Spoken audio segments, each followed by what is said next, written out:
Bismillahirrahmanirrahim. Assalamualaikum warahmatullahi wabarakatuh.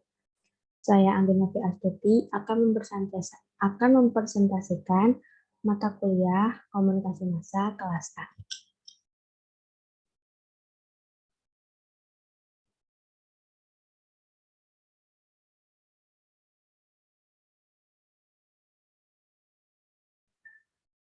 Nah, saya akan mempresentasikan atau sedikit menjelaskan tentang teori kultivasi. Nah, teori kultivasi atau disebut juga analisis kultivasi adalah teori yang memperkirakan dan menjelaskan pembentukan persepsi, pengertian dan kepercayaan mengenai dunia sebagai hal dari mengonsumsi pesan media dalam jangka panjang. Nah, menurut Ruli Nasrullah, konsep utama teori ini adalah para penonton berat atau heavy viewers yang menghabiskan banyak waktu di depan televisi akan menunjukkan adanya penyimpangan persepsi terhadap realitas dunia nyata. Nah, sekarang kita masuk ke sejarah. Pada akhir tahun 1950-an dan awal tahun 1960-an, televisi itu mencapai puncak popularitasnya yang ditunjukkan dengan banyaknya jumlah khalayak massa yang menggunakan media televisi. Keadaan ini menarik minat para peneliti komunikasi. Mereka kemudian melakukan banyak penelitian untuk melihat efek televisi terhadap khalayak massa. Kemudian, proyek penelitian ini dimulai dengan mendokumentasikan tingkatan kekerasan dan informasi sosial lainnya yang relevan dalam berbagai jenis program televisi, terutama program prime time dan program anak-anak. Ketika proyek ini berjalan, televisi secara berulang-ulang terus menayangkan kekerasan. Penelitian ini ditunjukkan untuk mengetahui bagaimana televisi mempengaruhi sudut pandang pemirsa tentang dunia di sekitarnya. Para ahli berpendapat bahwa televisi memiliki efek jangka panjang yang berlangsung secara sedikit demi sedikit, bertahap, tidak langsung namun kumulatif dan signifikan. Nah, selanjutnya ada asumsi. Yang pertama ada dikarenakan isi media televisi diproduksi secara massal dan berperan penting dalam budaya Amerika, maka televisi dipandang memiliki pengaruh yang besar dibandingkan dengan bentuk media massa lainnya. Yang kedua, televisi tidak menyebabkan perilaku kekerasan, namun televisi berperan dalam membentuk sikap dan kepercayaan tentang masyarakat dan orang lain. Yang ketiga, televisi menanamkan nilai-nilai serta sikap yang telah ada dalam budaya. Televisi memberikan pelayanan untuk memperkuat status quo, bukan untuk melawannya. Menonton televisi selama lebih dari 4 jam sehari dapat menyebabkan Mean-Word Syndrome. Selanjutnya, televisi tidak merefleksikan realitas namun menciptakan realitas alternatif. Nah, sekarang contohnya nih. Contohnya itu, sekarang ini banyak sekali program sinetron dan reality show yang ada di televisi yang setiap malam ditampilkan dan ditonton oleh semua masyarakat Indonesia. Karena masyarakat Indonesia rata-rata semuanya suka akan program sinetron dan reality show yang ada di RCTI, SCTV, Indosiar, dan status televisi lainnya.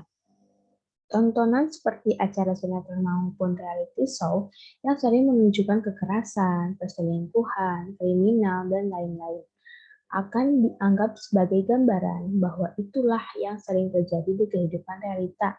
Padahal belum tentu semua yang terdapat pada tayangan itu adalah kejadian-kejadian yang sering terjadi di kehidupan kita ataupun di masyarakat. Semua yang terdapat pada reality show atau sinetron adalah hasil dari skenario belaka. Dalam teori kultivasi bahwa dijelaskan pada dasarnya ada dua tipe penonton televisi yang mempunyai karakteristik saling bertentangan atau bertolak belakang, yaitu pecandu atau penonton fanatik adalah mereka yang menonton televisi lebih dari 4 jam setiap harinya. Kelompok penonton televisi ini sering juga disebut khalayak penonton atau pecandu televisi.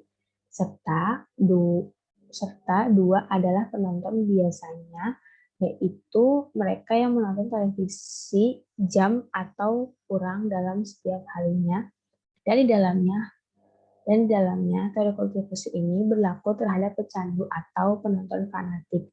Karena mereka semua adalah orang-orang yang lebih cepat percaya dan menganggap bahwa apa yang terjadi di televisi itulah dunia senyatanya atau fiktif belakang, dan televisi memang sudah melekat di kehidupan kita sehari-hari. Dari televisilah kita belajar tentang kehidupan dan budaya masyarakat dimanapun.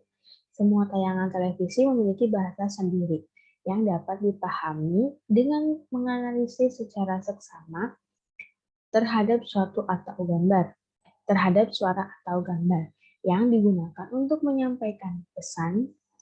Setiap penonton memiliki latar belakang pendidikan, usia, pekerjaan, ras agama, suku, jenis kelamin, dan lain-lain yang berbeda. Mereka juga mempunyai pengalaman hidup yang berbeda, maka mereka menafsirkan tayangan televisi dengan cara yang berbeda. Meskipun mungkin tayangan itu pasti sama, perkembangan di bidang pertelevisian tersebut kemungkinan timbulnya persaingan yang cukup ketat di antara stasiun-stasiun televisi untuk menarik perhatian pemirsa. Sebagai akibatnya, dapat kita lihat dari banyaknya jenis acara yang menarik, mulai dari film, sinetron, kuis, acara musik, dan sebagainya. Dengan adanya program-program yang menarik tersebut, pemirsa seperti dimanjakan, karena pemirsa tinggal memilih acara apa yang ingin ditontonnya. Dan pada saluran televisi yang aman, dengan banyaknya pilihan acara tersebut, tidaklah mengherankan apabila hampir setiap orang berada di depan pesawat televisi, mulai dari bangun tidur, pulang sekolah, bahkan menjelang tidur kembali. Tingkat mengkonsumsi media, khususnya televisi, pada masyarakat dan dalam melihat televisi terdapat pengaruh antara intensitas menonton televisi terhadap kedisiplinan anak dalam menaati waktu belajar. Karena koefisien negatif artinya semakin tinggi intensitas menonton televisi, maka semakin berkurangnya kedisiplinan anak dalam menaati waktu belajar. Nah, sekarang masuk ke kritik. Yang pertama ada korelasi antar terpaan televisi dan kepercayaan khalayak membuktikan hubungan sebab akibat. Tayangan di televisi membentuk sebuah realitas sosial yang dibangun dengan cara tertentu. Akan tetapi, realitas sosial ini bisa jadi pengaruh perilaku. Yang kedua ada simbol-simbol struktur perilaku khalayak, dan apa yang dilihat khalayak pasti banyak dipengaruhi oleh latar belakang sosial budaya. Sikap kita tidak hanya dipengaruhi oleh televisi saja, tapi juga oleh media lain, pengalaman langsung dari orang lain, dan lain-lain. Selanjutnya ada program televisi yang berbeda akan memberikan kontribusi yang berbeda dalam membentuk realitas. Maka Universitas Sumatera Utara 38 letak kelemahan teori kontribusi adalah teori ini menganggap setiap tayangan televisi adalah homogen. Dalam kenyataannya, ada banyak hal yang harus diperhatikan. Misalnya saja para heavy viewers seharusnya lebih memperhatikan penampilannya. Hal ini disebabkan biasanya aktor dan aktris televisi kelihatan muda, asing, dan menarik, tetapi kenyataannya para heavy viewers ini sama sekali tidak menaruh perhatian pada kesehatan dan berat badan. Selanjutnya, teori kultivasi tidak memperhatikan pentingnya dinamika sosial dan penggunaan televisi. Nah, tadi ada pendapat. Jadi pendapat atau kesimpulannya yaitu teori kultivasi menekankan pada sistem makro pengaruh televisi terhadap masyarakat secara keseluruhan. Karenanya, untuk menggambarkan pandangan mereka tentang televisi sebagai sebuah media yang berpengaruh secara budaya, para peneliti kultivasi berstandar secara budaya Para peneliti kultivasi berstandar pada 4 tahapan proses, yaitu analisis sistem pesan, membentuk berbagai pertanyaan tentang realitas sosial pemirsa, survei khalayak, dan membandingkan realitas sosial dari pemirsa kelas ringan dengan pemirsa kelas berat. Mungkin cukup sekian dan terima kasih. Kurang lebihnya saya mohon maaf. Wabillahi taufiq wal hidayah. Wassalamualaikum warahmatullahi wabarakatuh.